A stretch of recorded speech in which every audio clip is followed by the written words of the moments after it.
Capítulo 3. El discipulado. No podemos hablar del discipulado sin hablar de Jesús. Él hizo discípulos y nos dio la orden de hacer lo mismo. Antes de realizar milagros o predicar, hizo discípulos. El primer día de su ministerio llamó a Juan, Andrés y Pedro. El siguiente día a Felipe y Natanael. Y al tercer día, en las bodas de Caná, estaban presentes Jesús y sus discípulos. Jesús comenzó su ministerio formando discípulos. No buscó apenas creyentes o miembros de iglesia. Buscó seguidores que lo dejaran todo y se comprometieran con él. Subtítulo: ¿qué es ser un discípulo? No es lo mismo que ser un creyente. El creyente cree, asiste a la iglesia, canta, devuelve el diezmo y nada más. El discípulo, además de creer, sigue a Jesús, se compromete con él y forma nuevos discípulos. En los tiempos de Jesús, el maestro y los discípulos vivían juntos. La formación del discípulo no consistía solo en presentar una serie de estudios bíblicos a un grupo de alumnos. Requería la convivencia diaria del maestro con sus discípulos, andando, trabajando, comiendo y, en definitiva, viviendo juntos. La Educación, página 80 y 81, dice: en la educación de sus discípulos, el Salvador siguió el sistema de educación establecido al principio. Los primeros 12 escogidos, junto con unos pocos que, por alivio de sus necesidades, estaban de vez en cuando en relación con ellos, formaban la familia de Jesús. Estaban con él en la casa, a la mesa, en el retiro, en el campo. Lo acompañaban en sus viajes, compartían sus pruebas y tareas y hasta donde podían tomaban parte en su trabajo. A veces les enseñaba cuando estaban sentados en la ladera de la montaña, a veces junto al mar o desde la barca de un pescador, otras cuando iban por el camino. Cada vez que hablaba la multitud, los discípulos formaban el círculo más cercano a él.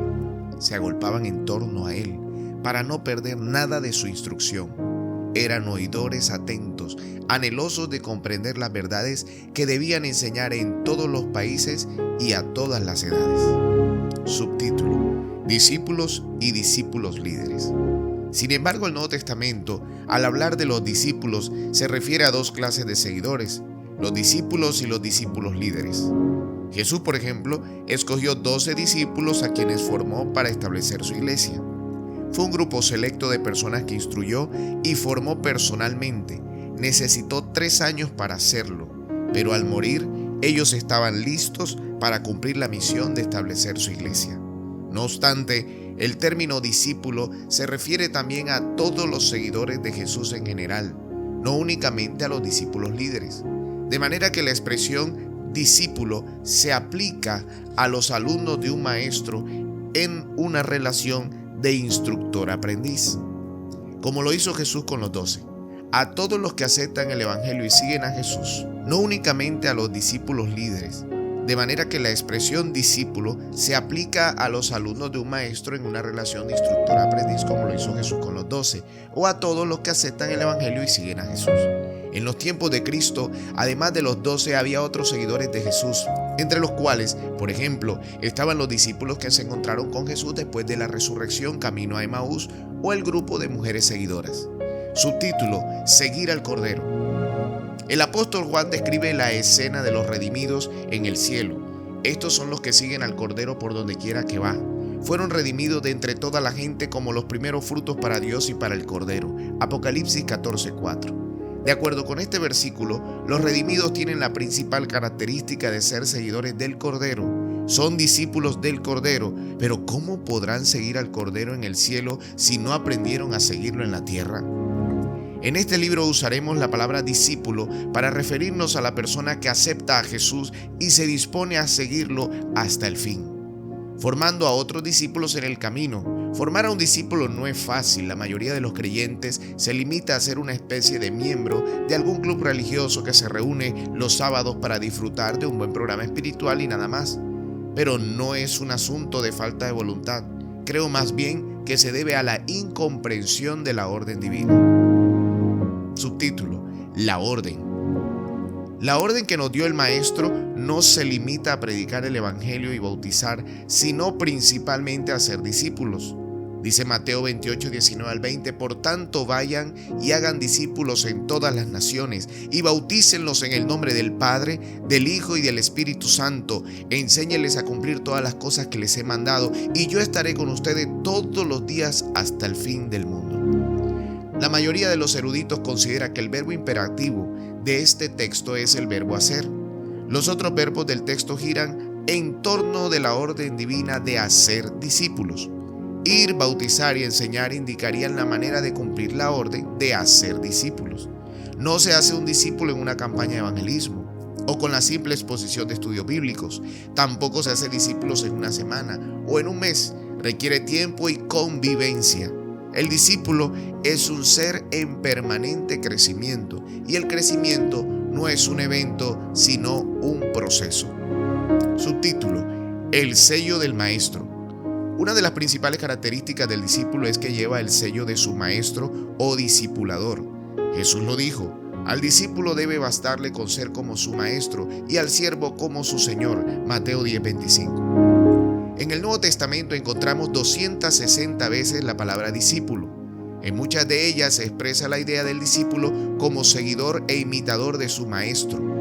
Cuando Jesús llamó a sus discípulos, lo hizo para que fueran como él.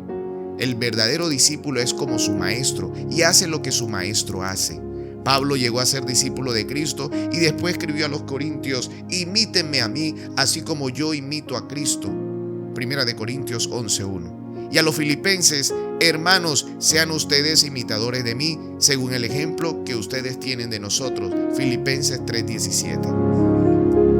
Para que Pablo se atreviera a hacer semejante declaración, tenía una convicción: ya no vivo yo, sino que Cristo vive en mí. Gálatas 2:20.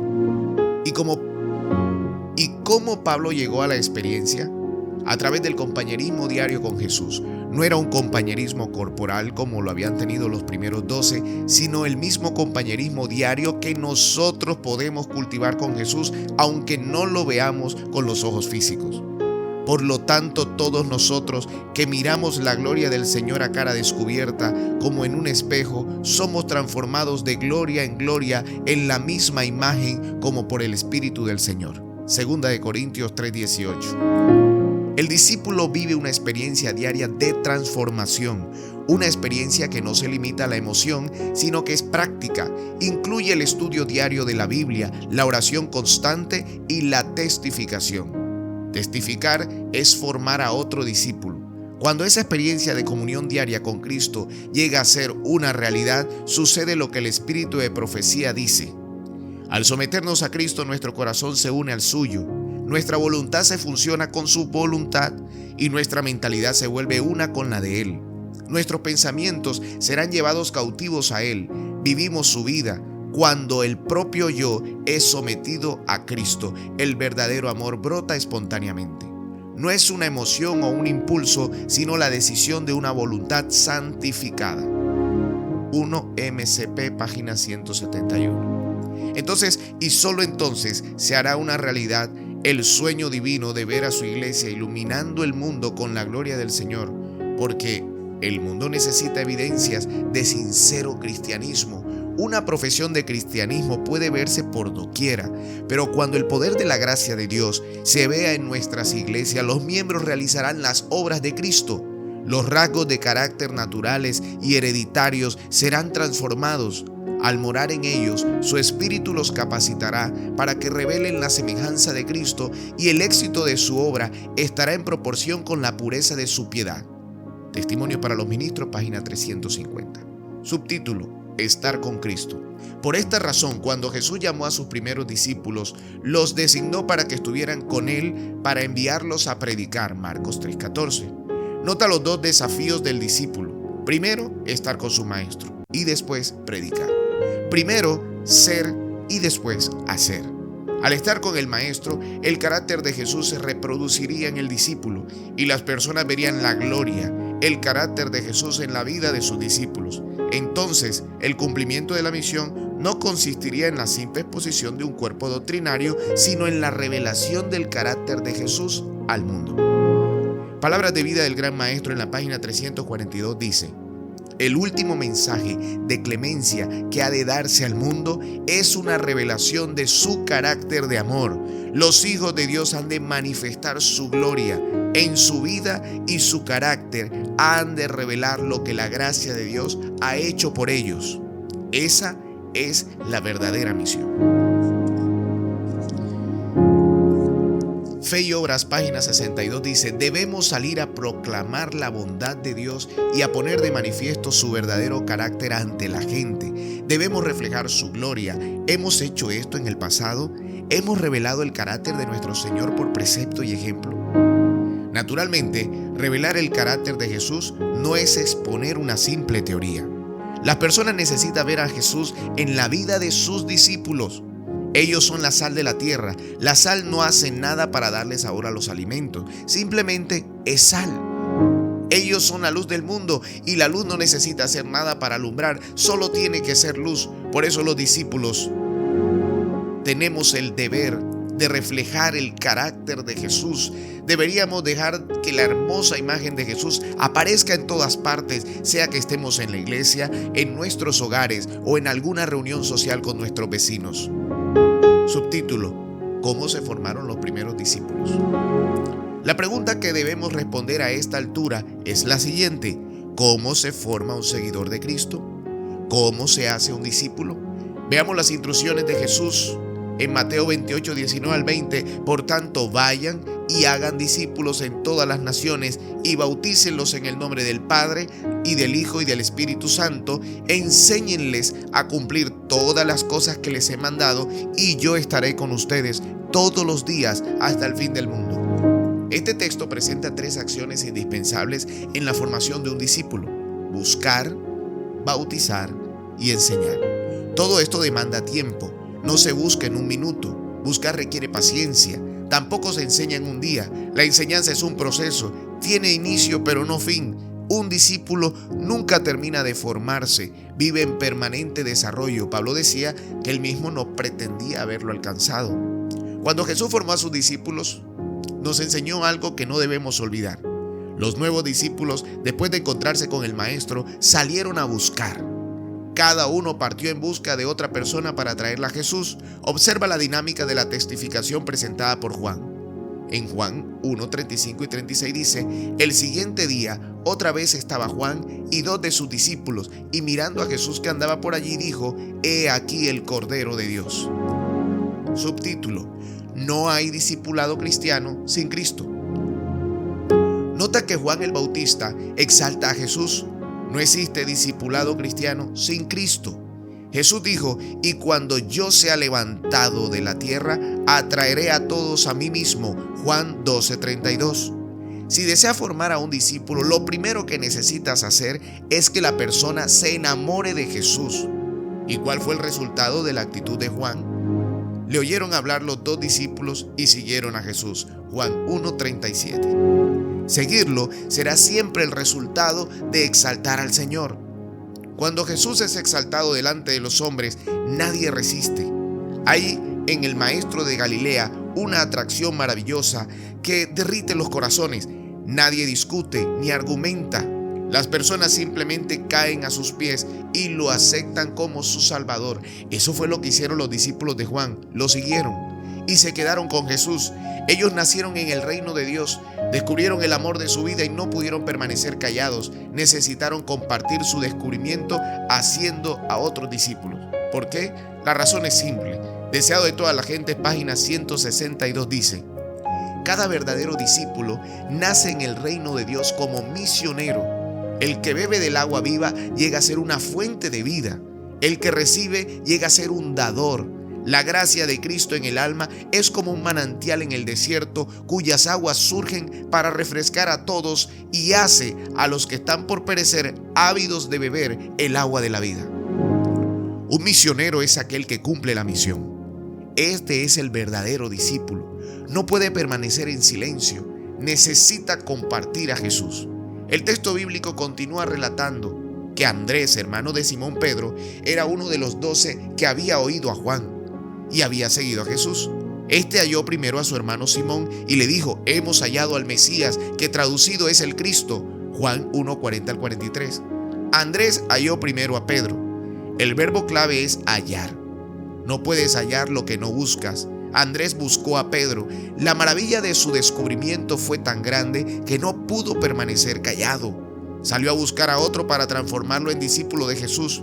¿A quién podría buscar? Andrés buscó a Pedro. Pedro, además de ser su hermano, era su colega de trabajo. Ambos eran pescadores. Está probado que el testimonio de un conocido es más efectivo que el de un desconocido. Ese era el plan del discipulado en la mente de Cristo. Subtítulo: cumplir la misión no es hacer proselitismo. No es intentar que las personas salgan de su iglesia y vengan a la nuestra. No es llevar a las personas a cambiar de religión, sino de vida.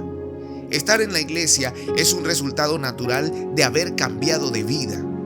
Las personas que un día estaban con la vida y el hogar destruidos, que no sabían qué hacer ni a dónde ir, que pasaban noches enteras sin dormir por causa del vacío interior y un día se encuentran con Jesús, no pueden permanecer en silencio. Salen y cuentan lo que sucedió con ellas.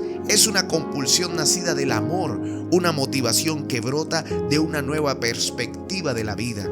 El relato bíblico nos enseña la forma en que Dios quería evangelizar el mundo. Si hubiésemos seguido el ejemplo bíblico, el mundo ya estaría evangelizado. Toda tribu, lengua y pueblo ya conocería el plan de salvación y Jesús ya habría regresado. No estaríamos más peregrinando por este mundo de dolor y muerte. Joyas de los Testimonios, tomo 3, página 72, dice: si el propósito de Dios de dar al mundo el mensaje de misericordia hubiese sido llevado a cabo por su pueblo, Cristo habría venido ya a la tierra y los santos habrían recibido su bienvenida en la ciudad de Dios. Subtítulo: traerlos a Jesús. La misión del cristiano es traer potenciales discípulos a Jesús. El Señor de la salvación toca los corazones y convierte las personas, pero tiene que haber un Andrés consciente de su misión que busque a un Pedro y lo lleve a Jesús. Hechos de los Apóstoles, en la página 109, dice: en su sabiduría el Señor pone a los que buscan la verdad en relación con semejantes suyos que conocen la verdad. Es plan del cielo que los que han recibido la luz la impartan a los que todavía están en tinieblas. El texto bíblico sigue relatando lo que sucedió cuando Andrés condujo a Pedro a Jesús y le trajo a Jesús mirándole. Jesús le dijo: tú eres Simón, hijo de Jonás, tú serás llamado Cefas, que quiere decir Pedro. Juan 1:42. En una sola frase, el Señor describe el pasado, el presente y el futuro de Pedro. Yo conozco tus raíces, le dice: tú eres hijo de Jonás, pero también conozco tu presente, tú eres Simón. Sin embargo, lo que realmente importa es lo que llegarás a ser, transformado por mi gracia. Tú serás llamado Cefas, que quiere decir Pedro. Aquel encuentro con Jesús cambió la vida de Pedro. El hermano de Andrés salió de allí con el corazón explosionando de felicidad, con una nueva visión de la vida y deseoso de contar a otros lo que Jesús había hecho en su vida. ¿Y qué hizo?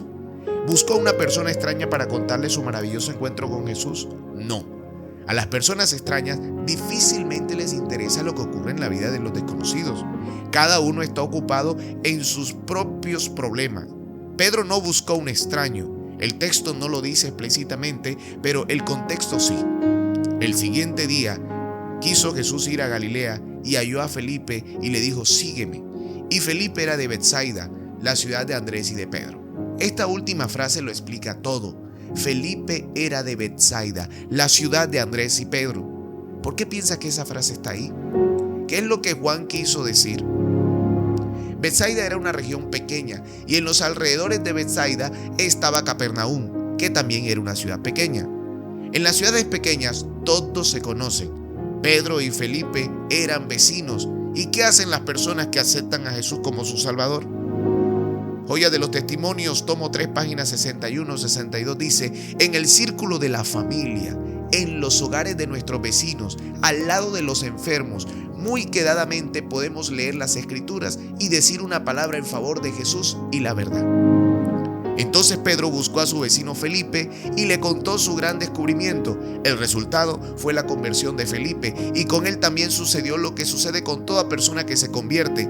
El primer impulso del corazón regenerado es el de traer a otros también al Salvador. CS, página 76.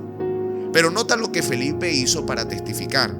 Felipe halló a Natanael y le dijo: hemos hallado a aquel de quien escribió Moisés en la ley, así como los profetas, a Jesús, el hijo de José de Nazaret. Juan 1:45. Deseado de toda la gente, es página 144, dice: Felipe sabía que su amigo Natanael escudriñaba las profecías y lo descubrió en su lugar de retiro mientras oraba debajo de una higuera, donde muchas veces habían orado juntos, ocultos por el follaje. Repara en las expresiones amigo y orado juntos. Esto es clave. Aquí encontramos el concepto del discipulado, la amistad. Un amigo que cuenta al otro lo que Jesús hizo en su vida. Así comenzó a divulgarse el evangelio y a formarse la iglesia cristiana. Si nosotros queremos terminar la misión, tenemos también que enseñar a cada creyente a buscar a un familiar, a un conocido, a un compañero de trabajo o a un amigo y discipularlo.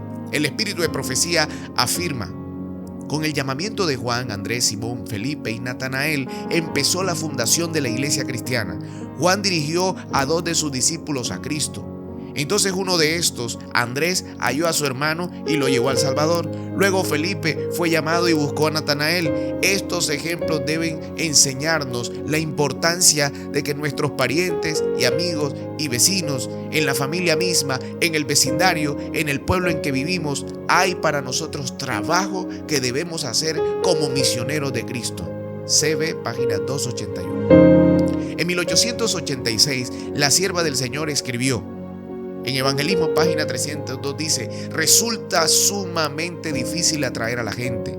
El único método que hemos descubierto que tiene éxito consiste en llevar a cabo reuniones de estudios bíblicos mediante las cuales se consigue el interés de 1, 2 o 3 personas. Luego, estas visitan a otras y procuran interesarlas. Y en esta forma, la obra progresa lentamente, como ha ocurrido en Lausana.